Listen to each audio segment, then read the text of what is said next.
On behalf of our President and CEO, Greg Case, and our Chief Marketing Officer, Phil Clement, it's a real honor for Aon to be the sponsor of this event today.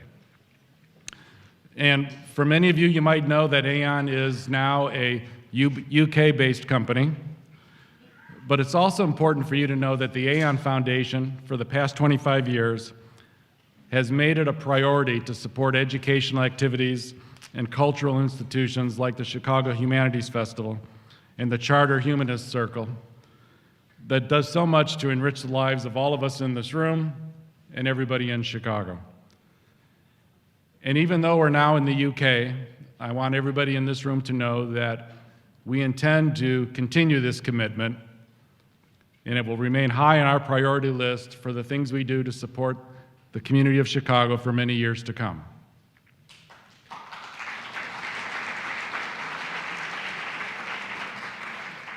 On behalf of my colleagues at Aon, I want to thank the Charter Humanist Circle and its members for their very valuable support.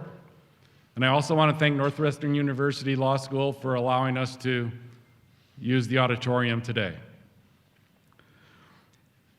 At Aon, we believe in the mantra, if we can't measure it, we don't do it. And because of that, it's a real honor for us to be here supporting and introducing Dr. Philip Kotler. Dr. Kotler has defined marketing as, quote, the science and art of exploring, creating, and delivering value to satisfy the needs of a target market at a profit.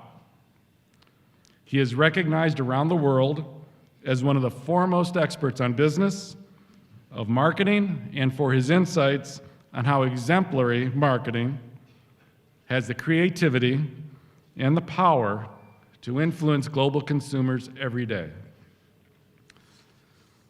In that spirit, I hope you'll join me in welcoming Dr. Philip Kotler.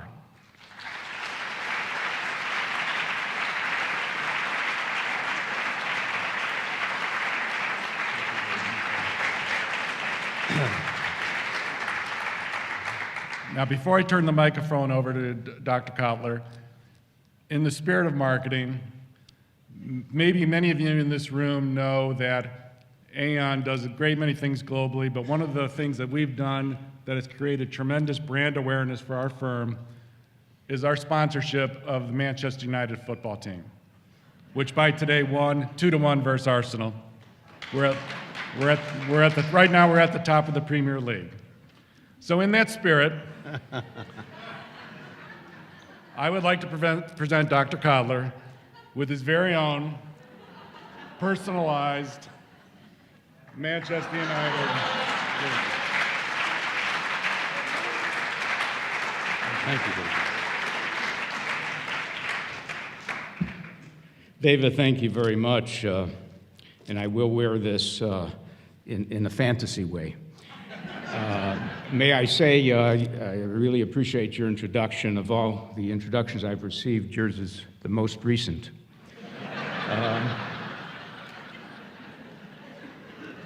Nation. Well, you may know of Stephen Colbert, so I can't pull it off the same way. There will be two groups with respect to marketing. There will be a group that doesn't like marketing. And I'm going to give you why they don't like marketing and the justifications. I will also tell you there's another group who loves marketing. So before we're through, you will be totally confused, or at least opinionated. So what I want to do is tell you that these are called Confessions of a Marketer. That's, by the way, borrowed from David Ogilvy, who wrote a wonderful book called Confessions of an Advertising Man. And let me move on and say, why is marketing a topic for the humanities? And we would say that there's a couple of reasons. One, I regard marketing as a humanistic subject because marketing has affected our lifestyles, has created, not only affected a lifestyle, but created lifestyles. And we should be, from a point of view of popular interest, interested in that. And it really, I want to say that marketing is very American, that its beginnings are very American. That doesn't mean there weren't manifestations of marketing earlier. And as a matter of fact, I'd like to give you a very short history of marketing so that you understand what we mean by the word. As a matter of fact, if you took a dictionary, a Webster's dictionary, in the year 1900 and looked up the word marketing, you would not find it in the dictionary. Yes, you would find the word market, but not the word marketing.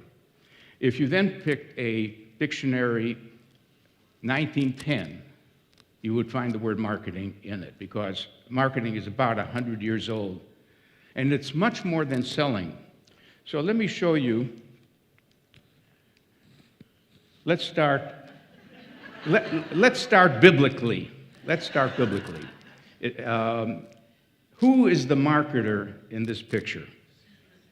This is the biblical narrative. Who is the first marketer in the world? I hear Eve. The snake. I hate to admit it, because snakes sounds like sneaky and so on and so forth. But the fact is that it was the snake who sold Eve on getting Adam to eat an apple. So it goes way back. At least selling goes way back. Now let's go further. Here is the father of marketing. Wow, what an insult to him. I mean, that's Aristotle. Recently, I was at a group, a little party, and we were speculating who we would like to meet most if we had an hour with such a person. And it boiled down to Plato, Socrates, or Aristotle. That's a hard one. It turns out that my vote went for Aristotle.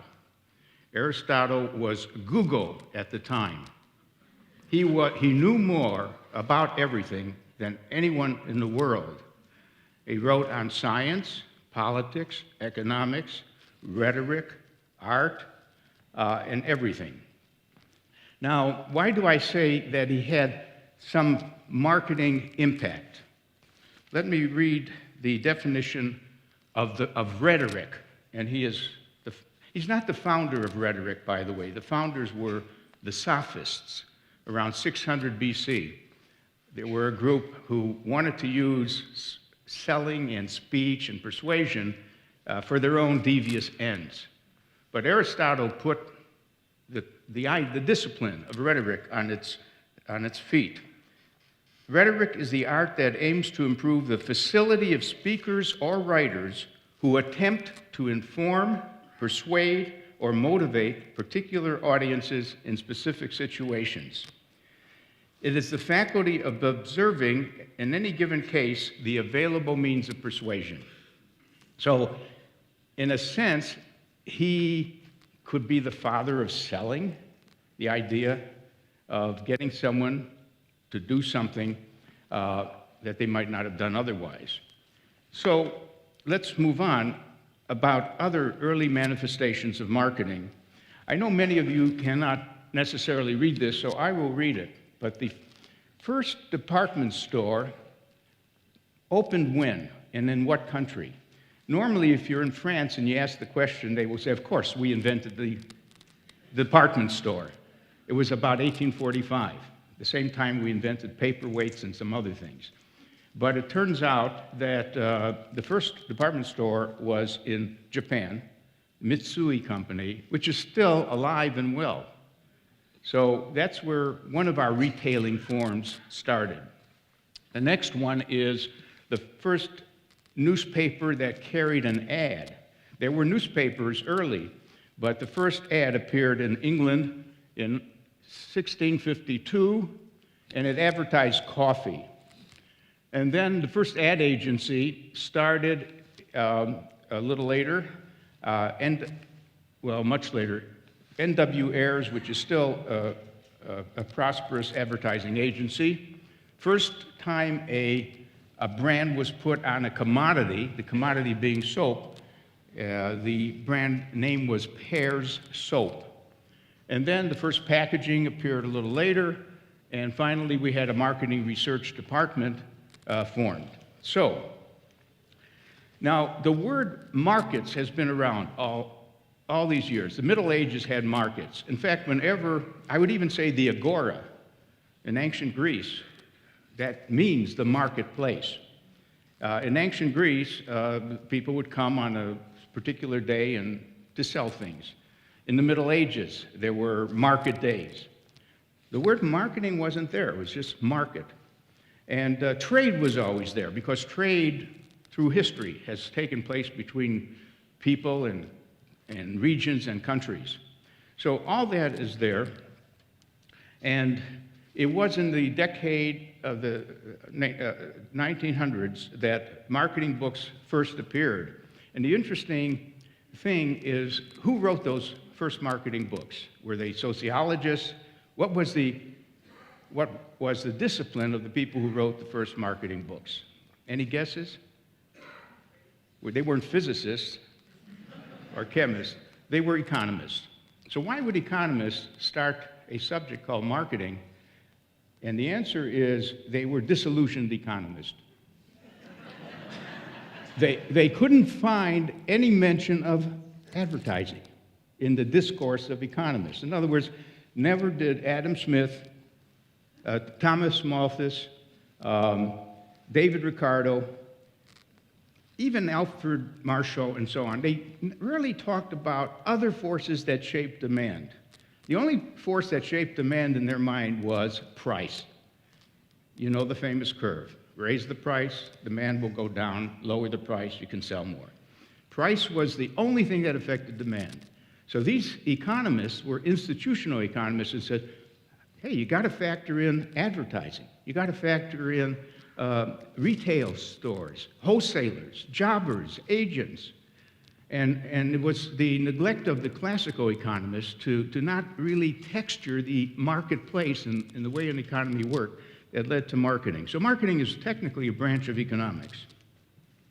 Now, who helped develop this field of marketing? Now, probably you don't recognize maybe anyone here. There's one person you might recognize. I don't know if you can see some of these faces, but does someone recognize anyone there? Yeah. Dale Carnegie.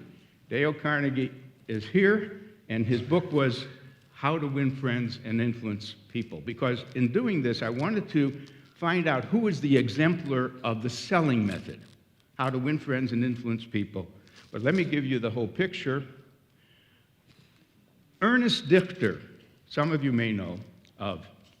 He was a motivational psychologist, and he could explain why people didn't like to eat prunes, why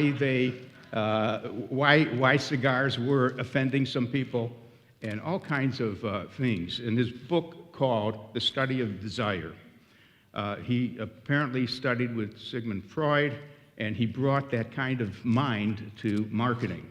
But he had an opponent named Alfred Pollitz, who was not a head shrinker. We call him a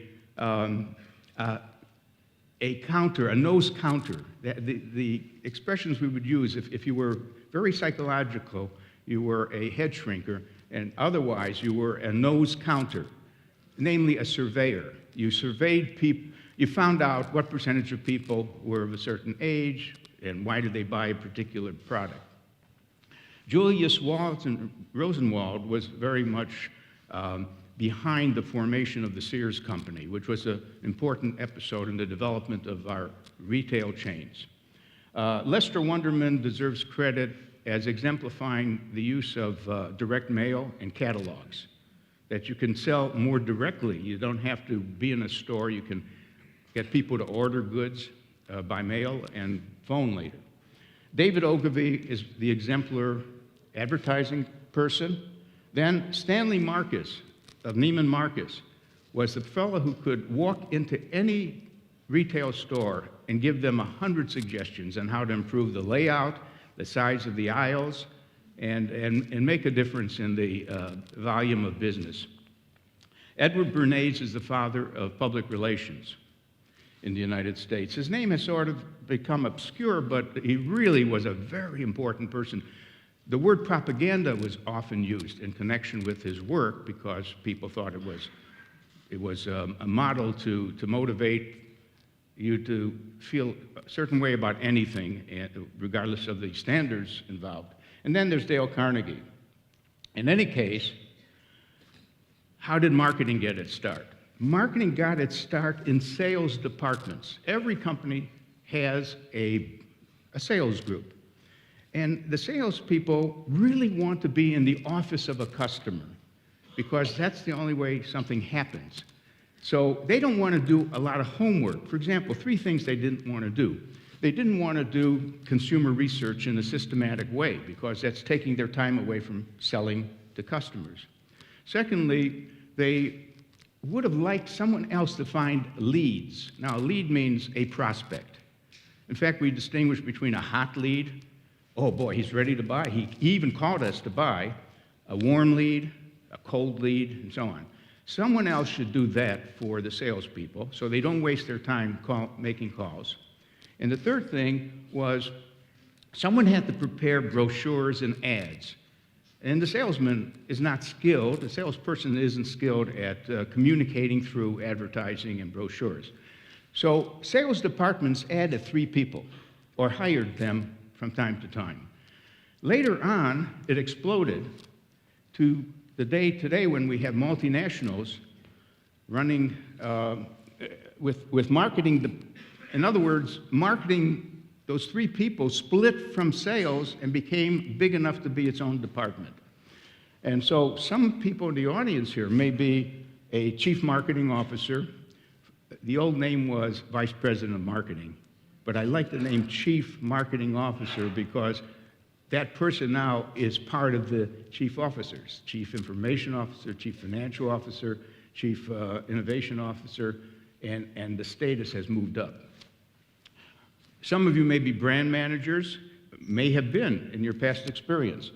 Category managers, market segment managers, managing distribution channels like retail or wholesale things, a pricing manager, communication manager, database manager, direct marketers, internet people, and so on. So marketing is well established. Now, the character of a marketing department depends very much on what the CEO thinks of marketing. So the one-piece CEO is a person who took over a company, and he says, I don't like marketing, but I know I need it. And all I want from marketing is some communications. I just want someone to broadcast and promote us. So that person is missing a lot of other things made up by other CEOs who are 4-piece CEOs. Now, a 4-piece CEO says, I need a marketing plan, and the plan has to mention product. That's the first P. What about our product? What's good about it? What are the features? Price, what should it be priced at? Place, where should it be made accessible? Online, offline, in stores. And finally, promotion. So that's a more educated view of the potential of marketing. But there's even a better view, and that's called the CEO who says, no, I don't want to start with 4 Ps. I want to start with the fact the market is complex. There's a lot of segments. Each segment deserves its own plan. In fact, one thing we've learned that if you just have one value proposition for the whole market, it really doesn't trigger anything in many parts of the market. So that CEO says, what segment should we go after? And what position should we take with each segment? What do we say about ourselves and how we can satisfy their needs? Now, there's even a higher type CEO, which is exemplified by A.G. Lafley, who ran Procter & Gamble, recently retired. When you ask A.G. Lafley, what's marketing? What's your picture? He says, well, M.E. What do you mean? Marketing is everything. Now, marketing is everything. What he means is everything starts with the customer. No customers, no business. And I think he's making that point very much. Now, moving on, there's a lot of things that a chief marketing officer does, And I won't go into any detail, but there's a lot of tasks. And the sad fact is that sometimes the chief marketing officer only lasts on the average of 2 years. In other words, does a job, and maybe the CEO is not feeling that it really brought in enough new business that the cost of the CMO exceeds what the value of the CMO is. There's a lot to go into about why CMOs, on the average, hold on to their job for 2 years. By the way, some of them get a better job after 2 years. They become something higher than the chief marketing officer. Some of them actually are pirated away because they're so good, they go to another company to be the CEO. But in any case, marketing, commercial marketing, which I've been talking about, could have stayed only commercial. And then I got involved with Professor Sid Levy at Northwestern. We started the idea of broadening marketing because the set of tools that we use to address consumers could be used in other areas. So we have a thing called place marketing. I will get a call from a city, let's say, and the city says, we're not getting enough tourists, we don't have any attractions for them to come and see. I would like to get a factory located here.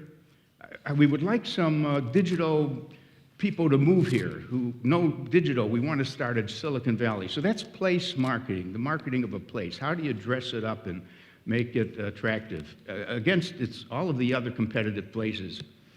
The second, person marketing. There's an agency called William Morris, and a young singer might go to William Morris and say, look, I want to get a hit. I want to appear on Jay Leno's show. I want to move up to being noticed. I want high visibility. I wrote a book with the title High Visibility. How do you get that visibility? So William Morris will look at her and say her performance and maybe say, you know, in a sense, you don't be offended, but we can make you into a better product. That's sort of the language. You know, do your hair differently, walk a little, dress differently. Actually, we're going to use you to reignite the archetype of Joan Baez. You know Joan Baez, the folk singer. Well, we need a new Joan Baez. And so we can recast you and form you into the kind of person we all miss, and so on. Now, social marketing is another branch.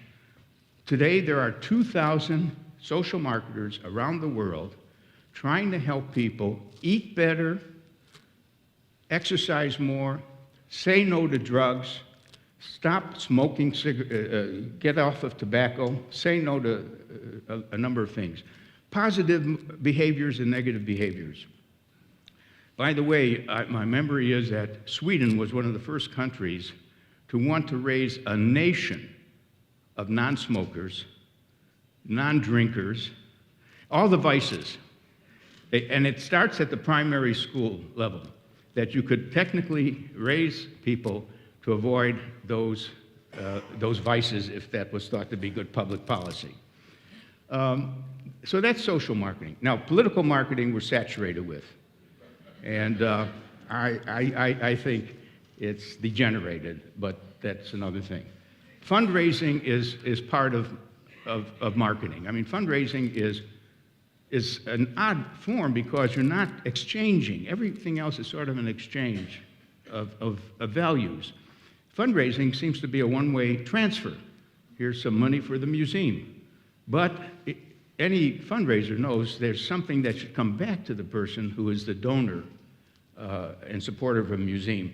And working that way is important. So these are offshoots.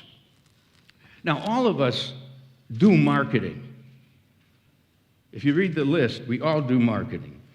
Did you ever compete for a job when you knew there were other applicants? Didn't you dress up as well as you could and even prepare what you're going to say and so on? Did you compete for a desirable apartment, which was scarce? Or a member of the opposite sex if you wanted to court someone? So, in a sense, we're human animals who know how to make an impression and market ourselves to some extent. What do we dislike about marketing? Well, there's a long list. It's a rather long list. Intrusion, interruption, exaggeration, and so on and so forth. And I really made a list that's a little separate from that. Here are some of the criticisms. Marketers get consumers to want and spend more than they can afford. And we know that from the financial disaster, that people were buying homes with maybe nothing down. Marketers are skilled at creating brand differentiation where it shouldn't exist, like with commodities, you know, a chicken is a chicken, cement is cement. So they spend a lot of time trying to tell you their cement is really better, their salt is really better, and so on. Marketers want to produce and sell more goods without considering the resource and environmental costs of producing the goods. The planet Earth is affected by the amount of production and the care with which it's done. Marketers had not paid sufficient attention to product safety. And we know that because Ralph Nader made his career, basically, the unsafety in cars, and then we got lead poisoning, we got asbestos problems, and so on. Here's a serious criticisms. Marketers, and this is not all marketers, these are some particular companies and so on. Marketers favor giving the public what it wants, whether it's good or not for them. Sure, I'll sell you cigarettes. I'll sell you anything that will make money. Therefore, marketing promotes a materialistic mindset. That is, we get turned on to more of a materialistic world, a world of ever-changing products and services and keeping up with the Joneses and some of that. Marketers rarely talk about sane consumption. Yeah, some beer companies say, please enjoy our beer, but don't drink too much. That's nice that no one listens to that, and you still have binge drinking, but they're trying to do what they can. And so on and so forth. Now, let me just say there's another side. This is important too, because it's not a simple picture. The other side of it is marketing has undoubtedly raised the standard of living in the United States. People don't naturally buy new things. In other words, do you know people used to keep their refrigerators, which weren't refrigerators at the time, they were ice boxes, and they would keep going out and getting some ice and putting it in the box and so on. And even the washing machines were very slow to take. In other words, it would be expensive to buy a new appliance, but marketers persisted in saying your life will be better with new appliances, and that's one of its jobs. I would even go so far as to say that marketing is so connected to the idea of the middle class. We're talking about preserving and building the middle class and the lifestyle that goes with it, and marketing is an essential definer of what it is to be and want, what it is to want as a member of the middle class. Marketing in the form of social marketing has helped improve a lot of things. You know, one of the first causes that marketing turned to was the environment and waste and the ill effects of some products and so on. Preserving the environment was one of the first things that social marketers got into. Now they're into obesity as a problem, littering as a problem, and other problems. Marketing is very important to the cultural world, museums, performing arts. And one of the big problems that cultural institutions are facing, especially in the performing arts, is the aging of audiences. How do you get people who are in their 40s to go to opera, to go to ballet, and so on? It's called the graying of the audiences. And maybe that problem has been with us for a long time. But marketers are at work doing segmentation, targeting, positioning, in order to make sure that all seats are filled in the theater, and also the museums are very busy as marketing institutions because they have to get visitors, they have to get donors, they have to get government grants. So marketing is almost an intrinsic function today that's going on. But let me, this is not a time to take a vote. Do you like marketing or you don't like marketing? But let me show you that the negative feelings about marketing came up from these people. The attackers, they attacked marketing. Do you recognize anyone? You see Ralph Nader? I don't. There he is, yeah. Who else?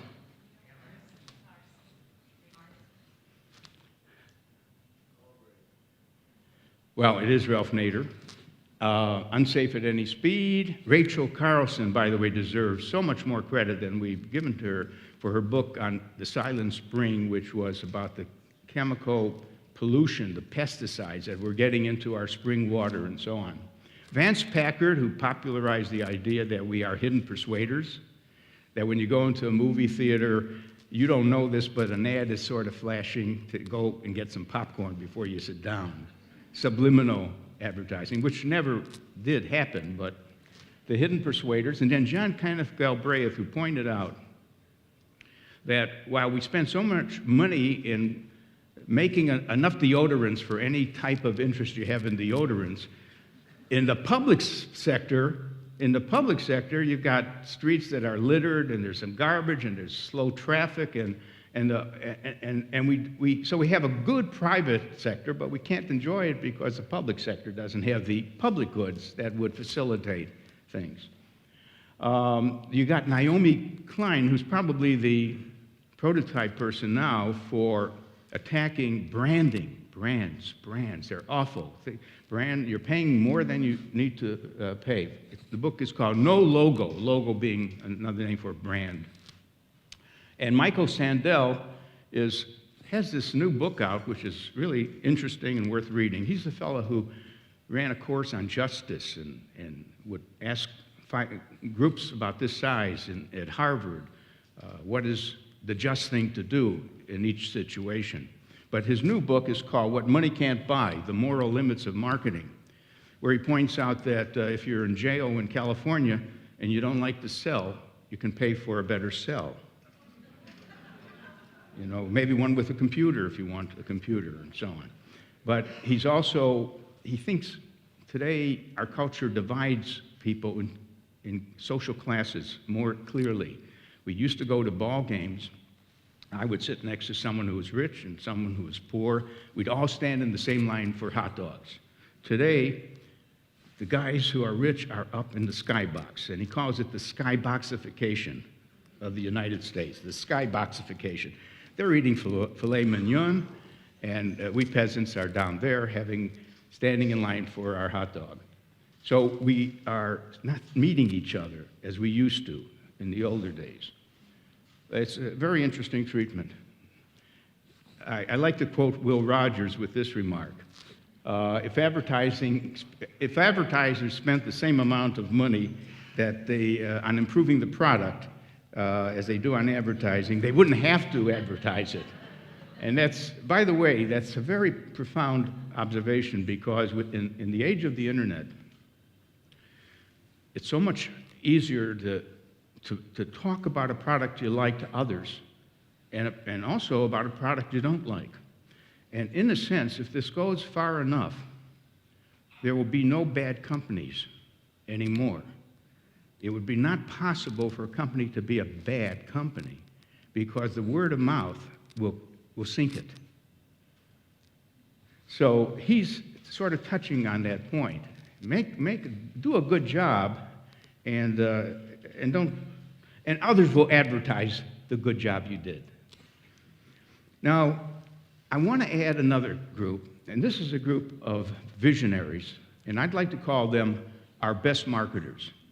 But they're not necessarily the chief marketing officer. They're CEOs. But what their contribution has been the kind you want from your chief marketing officers. So who do you see here? Do you know any of those people? Yeah, you got to know some of them, but you probably don't know the first one. Ingvar Kamprad. It's very even hard to remember his name, but he's that Swedish person who invented IKEA, who said, I must bring down the cost of furniture, and I can do that by taking the air out of it and just selling knockdown furniture, and now people can afford to have some nice things in their home. Richard Branson is phenomenal. He's not only in self-promotion, he's one of the best self-promoters possible. I don't know if you know that he was in Times Square some years ago to introduce his new cell phone, the Virgin cell phone, and he said he was going to drop off of a building, a 30-story building, and not wearing any clothes or something. So everyone showed up, and I don't know why they would want to show up, but they showed up in Times Square. And sure, he did jump down, but it was on a rope, and he's carrying a huge version of his new cell phone. And so everyone, not just in Times Square, the reporters were covering it, all of New York knew about there was a new Virgin cell phone. So he's very good at that. But right now, he told me something I couldn't believe. I was in Dubai, and he gave a speech, and we were just chatting, and he said, where are you from? I said, Chicago. He says, you know, there will be a time when you can go from Dubai to Chicago in half an hour. What is it? Is this a time machine you're inventing? He says, no, it's just a rocket ship. So the rocket ship takes off from Dubai, just goes right up to the air and lands in Chicago. So he's working with some people on the new spaceships, basically. And you want to watch him. Of course, Walt Disney, great visionary.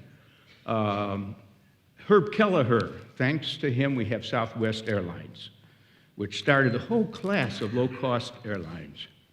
And then we've got Anita Roddick, who ran the Body Shop, where she said, I'm not selling hope. I'm selling good skin lotion. All the others sell hope. That was a famous remark by Revlon. In the factory, we make lipstick. In the store, we sell hope. But she wrestled with that one. Then you got Bill Gates, Steve Jobs, and Jeff Bezos. And Jeff, let's see, we got to make sure he gets in there. Jeff is extraordinary. If there's anyone who has consumer thinking in his mind, wanting to facilitate the consumer to really order or reorder or return or anything like that, and then to buy more than books, to buy electronics, to buy clothes, he's done a marvelous job. He's very exemplary in that sense. We're running out of time, and I'm going to want some questions from you, but let me just refer to a few more things. This is a chart I use in the book Marketing 3.0, basically to say that every company should define its mission, its vision for the future, and its values, what it really cares about. And if you're a 1.0 marketer, it's a good job you're doing. I mean, of course, you're trying to deliver satisfaction, make a profit, and make a good product, be better. If you're a 2.0 marketer, you want to help people realize their aspirations. You want to deliver things that they might aspire to have. They will return frequently to buy more, and your product is different than the others. Not only better, but different. And suddenly, you move from mind to heart to spirit. What spirit? It's that small set of companies that say, we're compassionate. We have compassion for the state of the world. We want to get involved. We want the companies to be a machine for improving the lives of people. You could reduce that to just some charity work they're doing, or it could be a real fundamental strain in the way they do their business. We can name some companies that really have felt that they want to help reshape the world into being a better world. So that is, here's one of my favorite companies that illustrate the cells in that picture, the S.C. Johnson Company in Racine, Wisconsin, whose products are shown over here. You probably have purchased some of their waxes or some of their insect repellents or other things. But they're just winning awards for being a very caring company. Incidentally, a book that you might want to read is called Firms of Endearment, which is a fancy way to say companies we love, Firms of Endearment. And I love the subtitle, How World-Class Companies Profit from Passion and Purpose. And it's based on asking audiences, random meeting of people, is there any company that you like a lot? Now, let me ask that question. Name a company that you would dearly miss if it disappeared, vanished.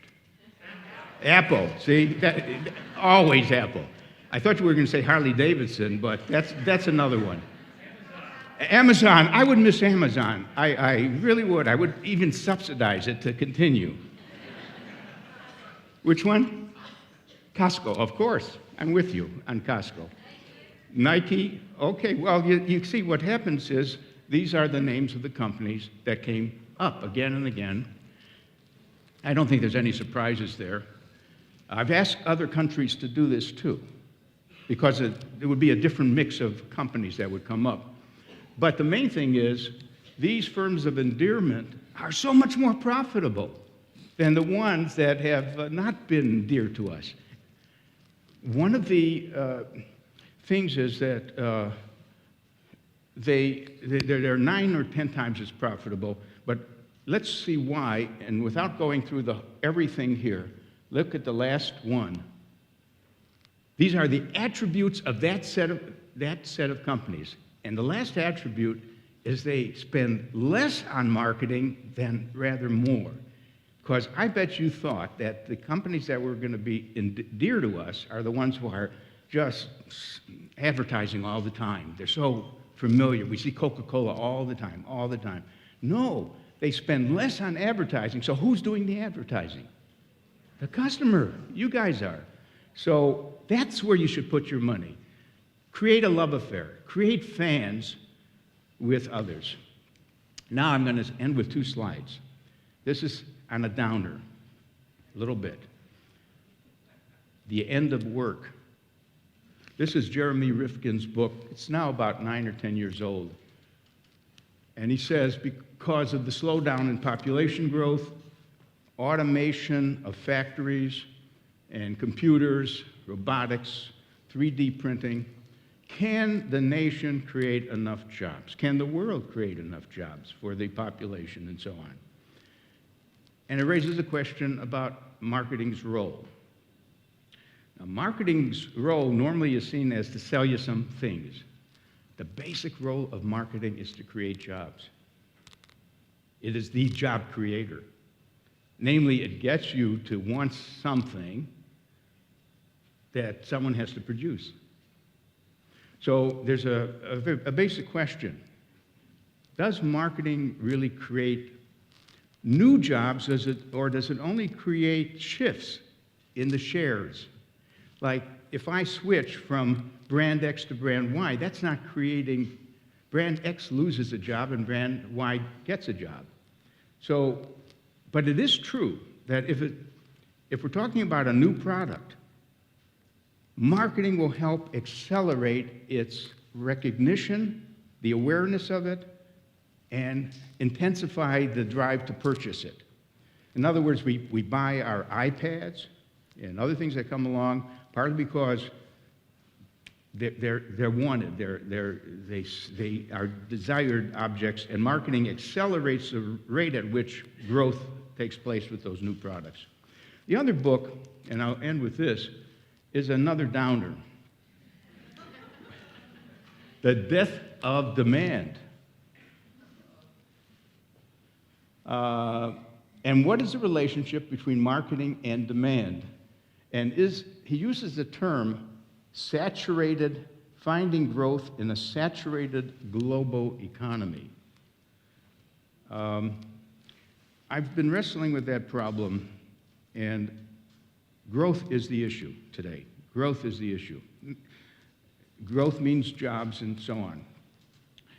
And the fact is, there are 8 ways to grow a business. So the title of the book is Market Your Way to Grow, 8 Ways to Win. And you know all of them. You know that we can go to places where there is growth. We can sell in China, even if it's a low growth here, or Brazil. We know we can grow by acquiring other firms. We know we can grow by innovating, inventing something new. We know we can grow by taking business away from someone else, and so on and so forth. So one of the things we're wrestling with is how do you as a firm grow? And by coincidence, another colleague of mine at the Kellogg School of Management, Tim, he just wrote a book called Defending Your Business. And it's so nice that his book came out with mine, because the first job is always defend what you've got. Hold on to the customers you have. Then you start worrying about some more growth.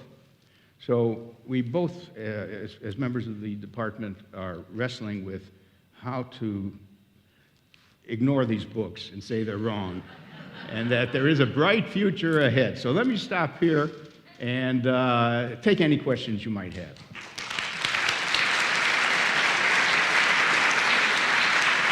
Thank you.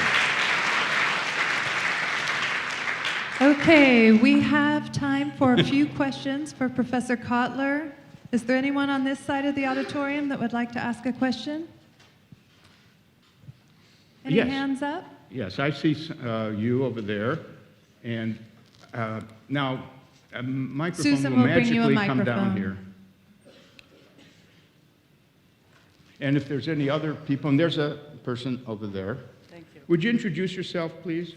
My name is Iris Witkowski, and I've been coming to the Humanities Festival as long as it exists, and I very much appreciate your talk today. Thank you. I am making a statement. What really drives me nuts as far as saturation is concerned is the placement of products on television programs. It used to be that in a movie you'd say, oh, I saw that brand, and it seemed to be accidental. Now it's all over. Even the anchormen have LL Bean jackets on. You know, that's the field called product placement. And we first got conscious of it with the James Bond films, where each time there was a different car, he drove an Audi or he drove something else, because it was a matter of what car company would pay the most for the next film to feature that car. And now, does the person speaking pick up a Coke bottle or a Pepsi bottle, and things like that. Most of us don't notice it. It's not yet that intrusive, but it has been discovered as a way to get some visibility for certain products, product placement. I'm Cody Engel. I'm a charter humanist. Again, thank you. On the evening national news, 75 to 80% of the ads are for pharmaceuticals. And they say awful things about each one. And I believe there was a change in legal requirements some years ago. And what are your thoughts about that? Because clearly that advertising is driving demand, which is driving costs, et cetera, et cetera. Yeah. It's called over-the-counter advertising too, but maybe it's also prescription. But basically, you can make a case for it by saying consumers should know what they might think would be the right thing for them. Otherwise, the only one who could tell them what's right is the doctor. And the doctors don't like it, of course. The doctors, in some cases, are offended by the patient saying what he wants as a prescription. But, you know, this has happened with lawyers who are advertising now. Doctors are advertising themselves, even if they don't like that. The expert is Prabha Sinha, who runs a firm called ZS, and he's always working with the doctors and the pharmaceutical people, and could help answer that. Any other things that bother you about advertising? Hi, my name is Bob Michelson. Thank you, Professor Kotler. It is a pleasure to hear you in person. You've been a big influence in so many people, myself in particular, for so many years. Well, My question... One second. How many of you have read any of my books? Any hands? Well, thank you I owe thanks to you. Please proceed. My question is in regards to social media, and you start off your presentation talking about so much of marketing was defined at the beginning of the 20th century. We're 100 years into it. As you look at social media, do you see across a continuum of marketing that's being a short-term phenomena or radical change in as we do marketing for the next century? That's part one. And part two, do you see the ability to apply an ROI to social media? Yeah, those are excellent questions. This is not a fad. We are in the digital age. We've passed analog, and there's no turning back. That means that I see the following happening. Every company I talk to says, we're going to go digital too, but slowly. We're going to rely on our traditional, which is newspapers, which are disappearing, by the way, radio, TV, billboards, and magazines. So at best, they will say this: let's turn 10% of our next budget over to digital, which means Facebook, Twitter, and YouTube, and Linksys, and so on. And let's see what happens. Let's hire a 12-year-old, give them a budget, and hope they come back saying, look what I did with Facebook. Look at how many mentions and so on. Now, that goes to your second question. How do we measure the impact of using Facebook or something like that? Progress is being made. But remember, we never measured advertising right either. I mean, traditional advertising was a waste. First of all, the basic notion of traditional advertising is you know that half the people will never see the, what did Wanamaker say? I know that half of the money I spend on advertising is wasted. It's just I don't know which half. Basically, we judge things by how many people were in principle exposed, cost per 1,000 people exposed when we make an advertising budget. And frankly, many of them were in the bathroom or the kitchen when the ad appeared. So, and increasingly, people are more on their TVs, on their computer screens than they are necessarily watching ads. And I think the advertising industry is making a mistake of putting too many ads now. I mean, there's little content left on some programs with the number of ads that flash by. They're all 30-second things. So now, about measuring, if you read Advertising Age, you'll see a lot of statements and claims that there is measurement going on. One thing I would say is this. Don't take your ad budget and take 50% and switch it to digital, which one firm did, and it was a terrible result. Because until you know what each social medium does, what you want is 10% of your budget going that way, and then when there's some proof, you put in another 5 or 10% into that particular use of the social media. Okay, we've got time for just one more question. I know a lot of our attendees are going to other events, so we have one right here. Oh, okay. Please. Mark Gruen is my name. I've been in direct marketing my entire career. And so it's interesting that I should follow up a question about measurement in advertising. Yes. Because I've lived by metrics. Now, my question is this. I've always guided my marketing decisions according to the so-called 4 Ps or 5 Ps, depending on where you're coming from. And in terms of the P for placement, I mean, the internet has certainly flattened the world, and our distribution channels have changed. But how do you see the evolution of the other Ps in this digital age? First of all, let me say I'm so glad you're in direct marketing. Direct marketing people are much more accountable for the results. They could actually experiment with trying to release different direct messages and seeing and testing and then going with the one and knowing what it cost to do the campaign, what the sales were, and it's just a pure P&L kind of exercise, which we couldn't do with just the normal commercials on TV. Now, are you asking where the other 3 Ps are going, in a sense? Like what's happening to product thinking and pricing and place?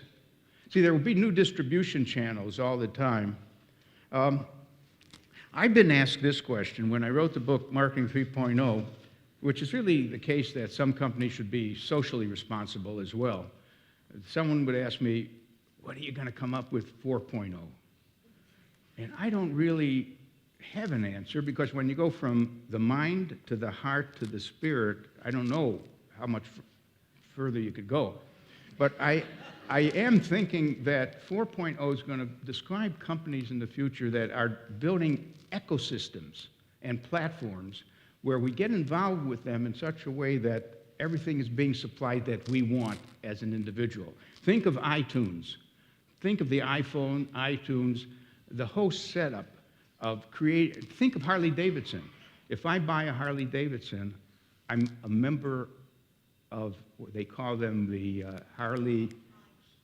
hogs. I'm a hog, a Harley owner groupie. And not only that, I can take my motorcycle and just go and meet people I don't know. Some have beards. Others have beards, but they're fake. They're wearing leather jackets. These are business people. They're maybe chief financial officers, but they want to be macho. So they supply a whole system to fit into that. More and more companies might sort of begin to think about that. Now, let's take, what's the one who's making shoes now? Is it Tom Shoes or the other one, Zappos? They're creating a system that's going to go beyond the shoes that you buy. It's going to go into clothing. So some companies, as one evolution for certain companies, by the way, it's not different in business to business, where a company that Boeing supplies 747s and other planes, they have to create a whole system. So you can't even leave it. You know, once you get involved, once you get with IBM, you're not going to leave for Honeywell or something like that. So this is maybe what 4.0 thinking will do. In other words, it won't be product-centered, it will be system-centered, a whole system. I think we're out of time. Thank you very much.